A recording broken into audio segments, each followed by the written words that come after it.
우리 하나님께 감사합니다. 우리 인사하겠습니다. 감사합니다. 또 옆에 분들과 함께 인사하겠습니다. 행복하세요. 네, 할렐루야. 미국의 인권 운동가였던 마틴 루터 킹 목사님이 설교를 합니다. 1960년 워싱턴 DC 링컨 기념관 앞에서 25만 명의 청중을 앞에 두고 설교 제목은 나에게는 꿈이 있습니다. 이 설교는 정말 놀라운 설교였습니다. 미국을 변화시키는 설교였어요.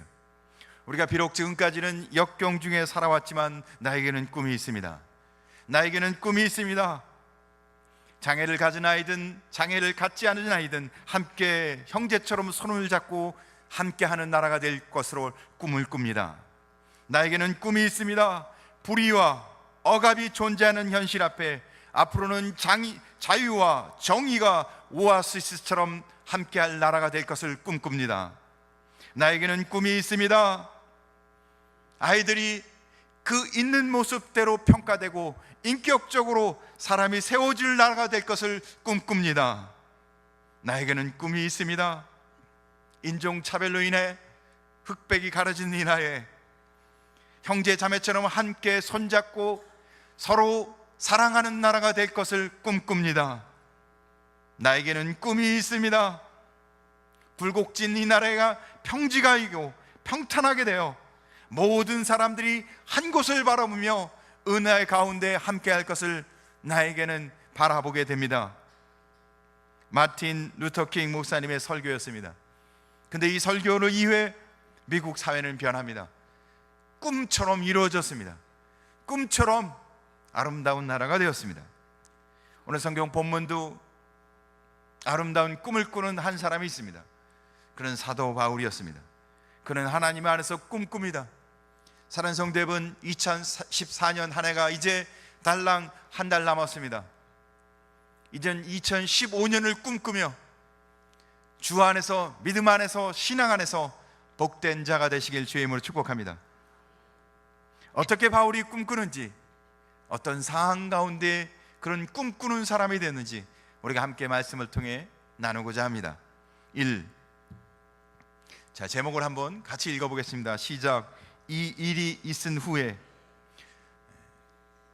오늘 본문은 에베소 사역이 마쳐질 때, 에베소에서의 사역이 다 끝날 무렵에 그가 비전을 꿈꾸는 것을 보여주고 있습니다.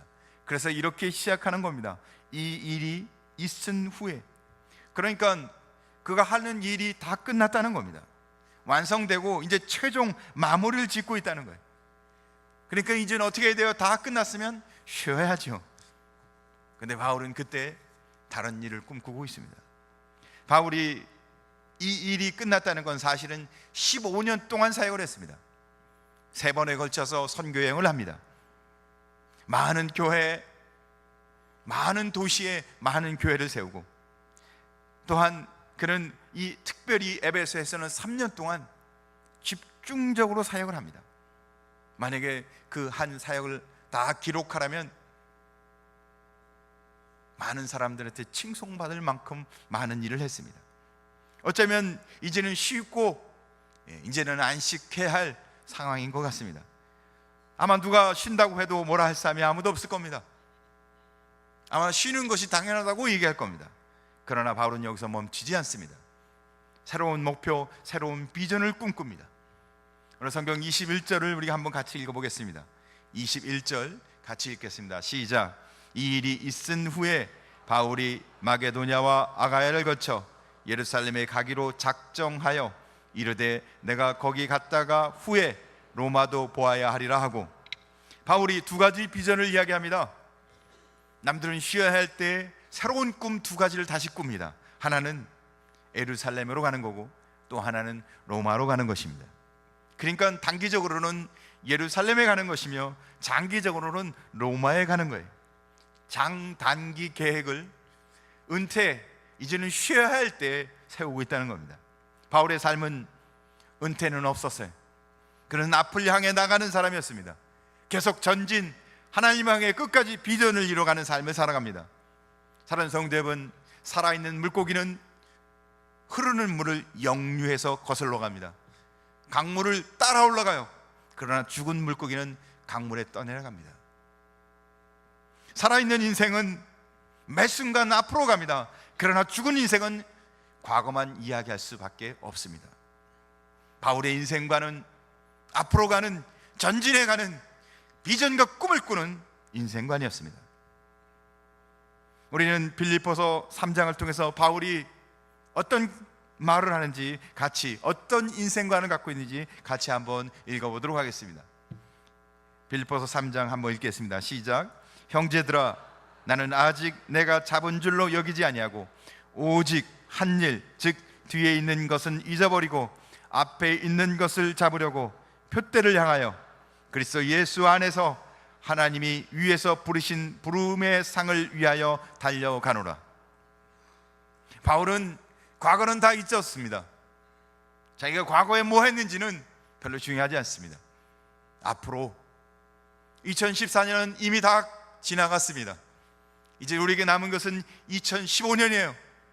사랑하는 성도 여러분, 바울이 꿈꾸는 것처럼 우리도 2015년을 바라보고 꿈꾸는 비전을 갖는 하나님의 사람들 되시길 간절히 소원합니다.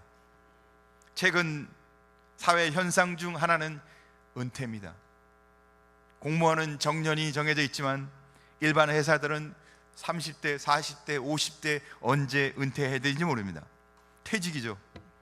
그런데 은퇴, 퇴직은 점점 앞으로 당겨지고 있는데 우리의 수명은 점점 길어지고 있습니다. 평균 수명이 80세래요. 그러니까 90세, 100세까지 사는 사람도 많은 겁니다. 그러니까 우리는 은퇴 후, 퇴직 후에 30년, 40년, 길게는 50년, 60년을 더 살아야 하는 겁니다. 은퇴 후에도 계속적으로 삶을 설계해야 하고 계획해야만 되는 겁니다.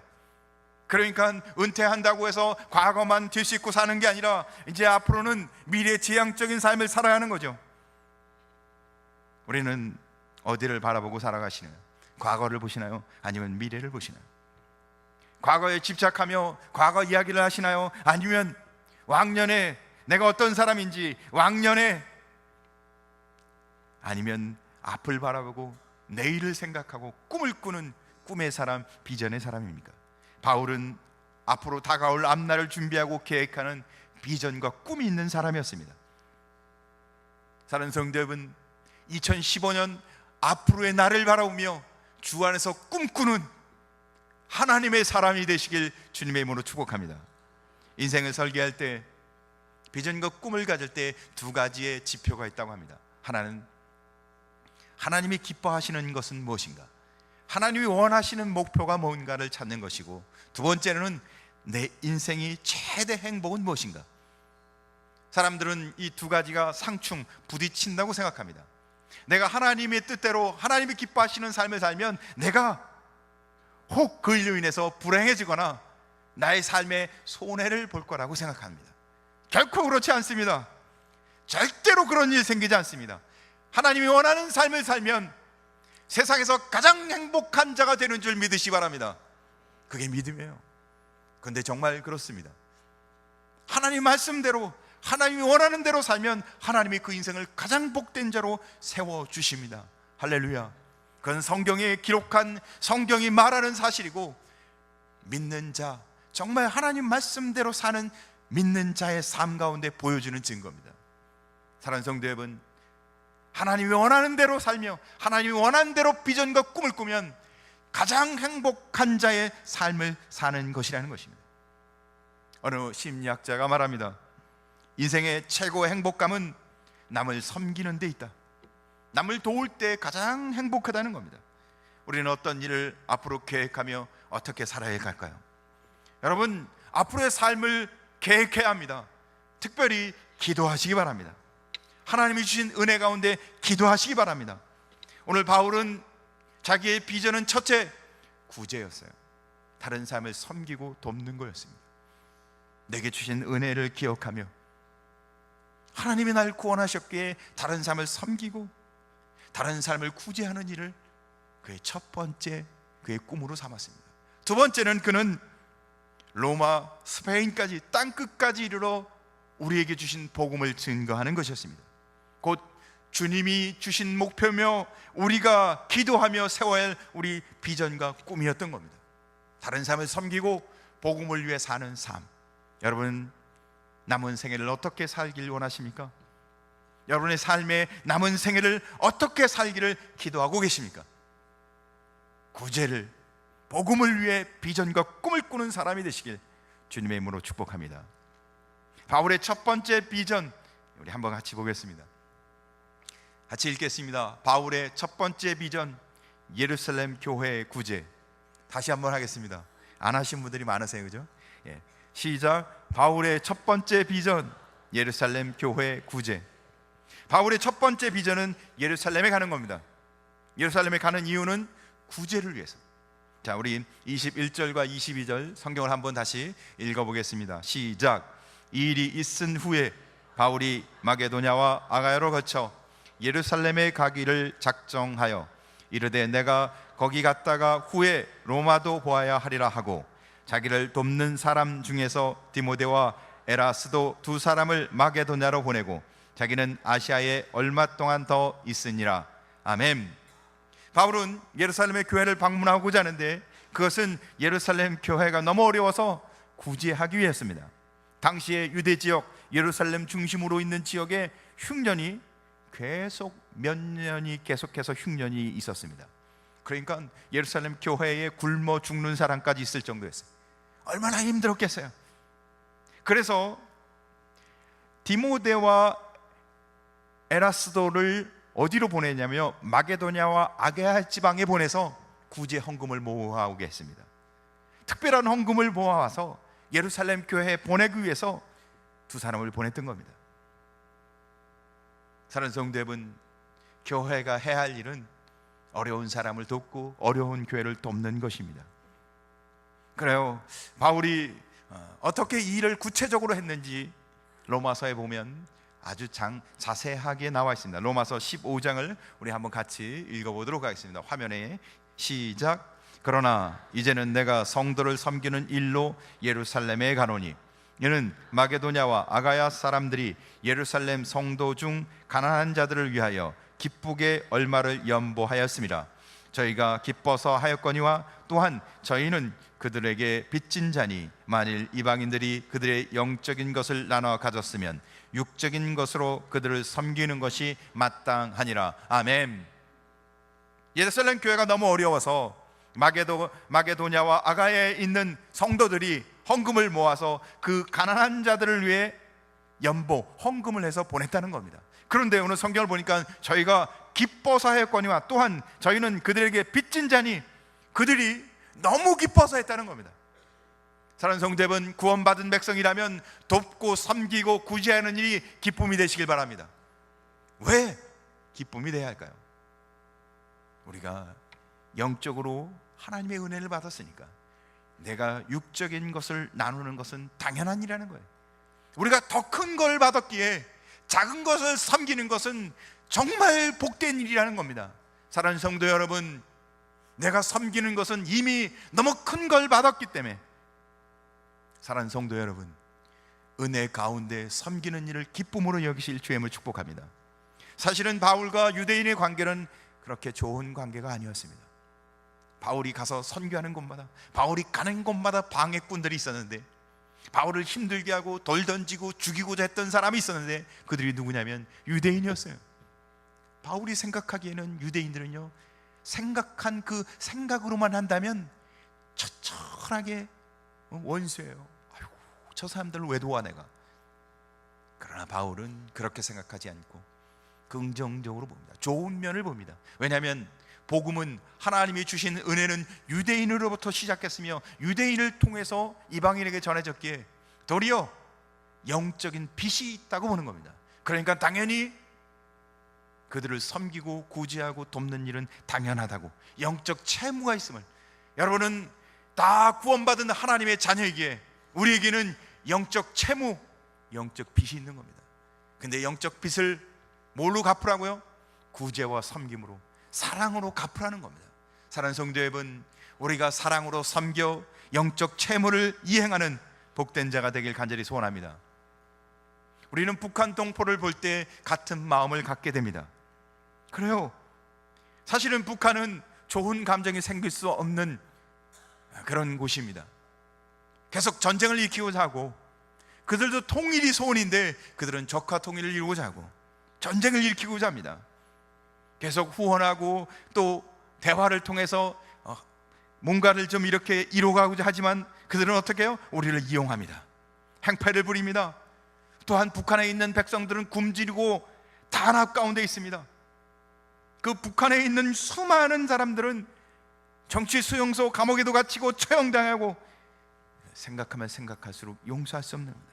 그러나 우리가 마음을 다시 바꿔서 생각해 보면, 대한민국에 이렇게 복음의 은혜가 있고 우리가 예수 믿는 것은 예루살렘, 이 동양의 예루살렘이라고 하는 평양 대부흥으로부터 시작합니다.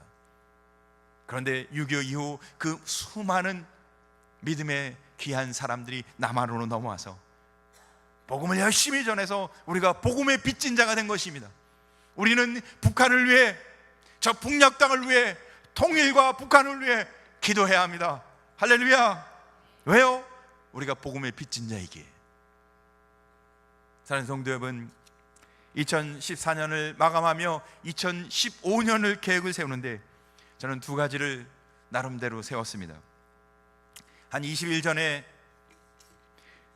강남의 구룡마을이라는 곳에 화재가 있었습니다. 60가구 정도가 전소되고 한 분이 화재로 인해 돌아가셨어요.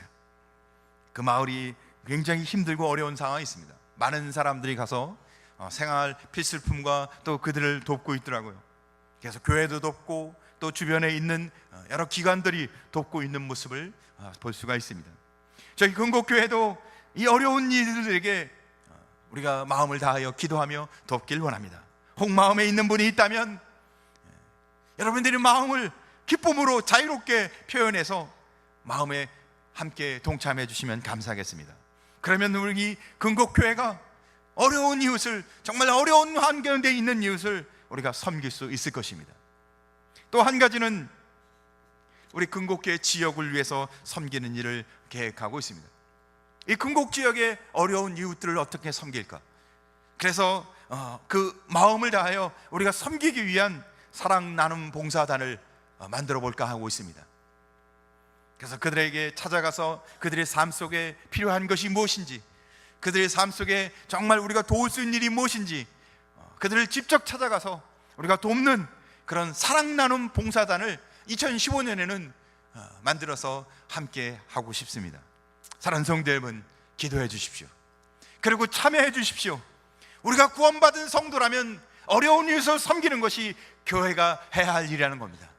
우리가 정말 구원받은 빚진 자라면, 영적 빚이 있다면 우리가 육체적으로 이제 그들을 섬겨야 하는 것은 당연한 마땅한 일이라고 성경은 말하고 있습니다. 사랑하는 성도 여러분, 우리가 이 마땅한 일을 기쁨으로, 우리가 해야 할 일로, 교회가 당연히 해야 할 일로 우리가 섬기기를 간절히 소원합니다. 구약성경 신명기 26장을 보니까 이렇게 말합니다. 우리 성경을 한번 같이 보겠습니다.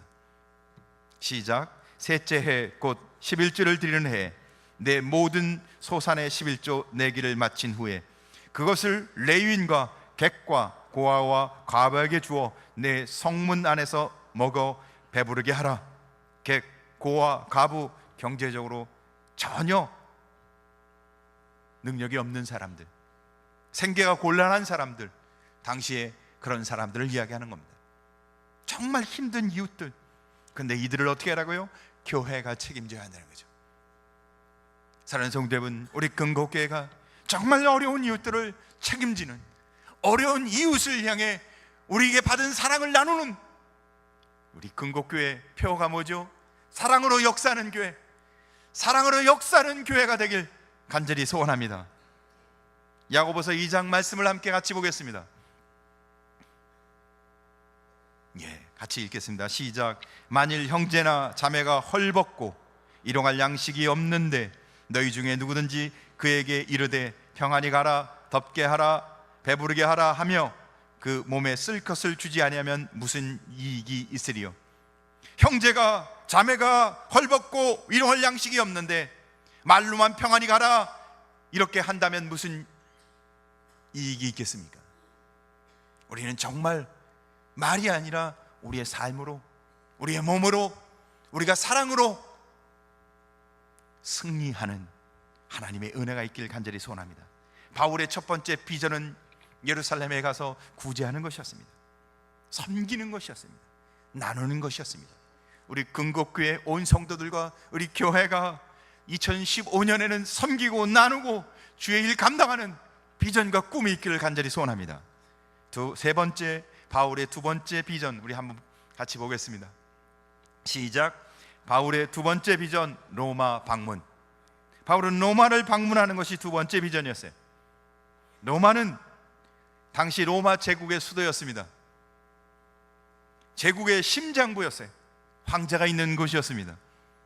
바울은 그 황제를 만나러 로마에 가기를 원했습니다. 황제를 만나서 청탁해서 자기가 관직을 얻기 위해서 가는 게 아닙니다. 그는 복음을 전하기 위해서입니다. 당시에 가장 강력한 국가 로마, 그 로마의 황제를 만나서 복음을 전하고 싶었어요. 그것은 바울의 꿈이 아니라 사실은 주님의 꿈이었습니다. 하나님은 우리가 땅끝까지 이르도록 복음을 전하길 원하십니다. 그래서 사도행전 27장 24절에 보니까, 자, 한번 같이 읽겠습니다. 시작. 바울아, 두려워하지 말라. 내가 가이사 앞에 서야 하겠고 또 하나님께서 너와 함께 항해하는 자를 다 내게 주셨다 하였으니. 바울에게 말씀합니다. 바울아, 너는 두려워하지 말라. 내가 가이사 황제 앞에 서게 될 것이다. 사랑하는 성도 여러분, 주님이 도와주신다는 겁니다. 주님이 함께 하신다는 겁니다. 우리가 복음으로 살도록, 말씀으로 살도록 주님이 함께 하신다는 거예요. 에베소 사역을 마치고 예루살렘으로 갑니다. 그러나 도착한 지 얼마 안 돼서 예루살렘에서 백성을 소욕해 일으켰다는 이유로 체포당합니다.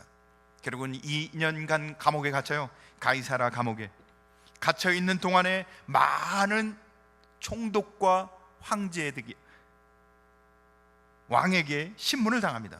그래서 총독 천부장 루시아에게, 총독 베리스에게, 총독 베스도에게, 본봉왕 아그리빠 헤롯에게, 또 버니에게 신문을 당합니다. 왕들이 와서 직접, 총독이 와서 직접 신문을 해요. 근데 바울은 그렇게 신문 당하는 과정에게 그들에게 다 복음을 전합니다. 자기에게 온 그 위기를 도리어 자기를 위한 기회로 삼는 게 아니라 복음을 전하는 기회로, 여러분의 삶 속에 어렵고 힘든 과정 속에서도 여러분은 하나님 앞에 구원받은 성도로 복음을 위해 사는 성도 되길 간절히 소원합니다. 여러분의 소원은 뭔가요? 여러분은 어떤 비전을 갖고 살아가시나요? 20대 젊은이들에게 한 여론 조사하는 기관이 당신의 소원은 무엇입니까? 물었답니다. 1위 다이어트랍니다. 2위 가족 건강, 3위 로또 당첨. 여러분도 그런 꿈을 꾸며 살아가시나요? 이런 꿈이 아니라, 그런 비전이 아니라 하나님 안에서 위대한 거룩한 꿈과 비전을 품고 살아가는 성도, 하나님의 사람 되길 간절히 소원합니다. 근데 내가 어떤 꿈을 꾸느냐, 내 마음에 어떤 마음을 갖고 사느냐가 그 인생의 가치가 결정되는 겁니다. 다이어트, 가족 건강, 로또 당첨, 그 인생은 어떤 인생일까요? 거룩한 꿈을 가슴에 품고 살아가시길 주님의 이름으로 축복합니다. 어떤 그릇에 무엇을 담느냐에 따라, 내용물에 따라 그 그릇의 가치는 바뀝니다. 그릇에 밥을 담으면 밥그릇, 그릇에 보석을 담으면 보석함, 그릇에 쓰레기를 담으면 쓰레기통. 여러분은 어떤 것을 품고 살아가십니까? 거룩한 것, 신령한 것, 은혜로운 것을 꿈꾸며 살아가는 복된 성도 되길 주의 이름으로 축복합니다. 거룩한 꿈을 꿔야 합니다. 하나님 안에서 구원받은 성도는 거룩한 꿈을 꿔야 합니다. 오늘 바울은 예루살렘을 가고자 합니다. 왜요? 하나님이 주신 은혜 안에 기쁨으로 교회와 어려운 이웃을 섬기기 위해, 섬기는 게 성도의 교회에 마땅한 일이라는 거예요. 주어진 것 쥐고 사는 것이 인생이 아니라 내게 주신 것을 감사하며 나누고 섬기는 것이 성도의 삶이라는 것입니다. 두 번째, 그는 로마로 가고자 했습니다. 로마에 여행 가는 거 아닙니다. 황제 만나러 가는 거 아닙니다. 복음을 전하기 위해, 우리를 구원하신 복음, 그 은혜, 바울은 세상 끝날까지, 땅 끝까지 복음을 전하는 것이 그의 비전이었습니다. 사랑하는 성도 여러분, 우리의 삶 속에 우리를 구원하신 하나님의 은혜를 전하는 복음의 사람, 이 거룩한 꿈을 꾸는 사람 되시길 주님의 이름으로 축복합니다. 기도하겠습니다.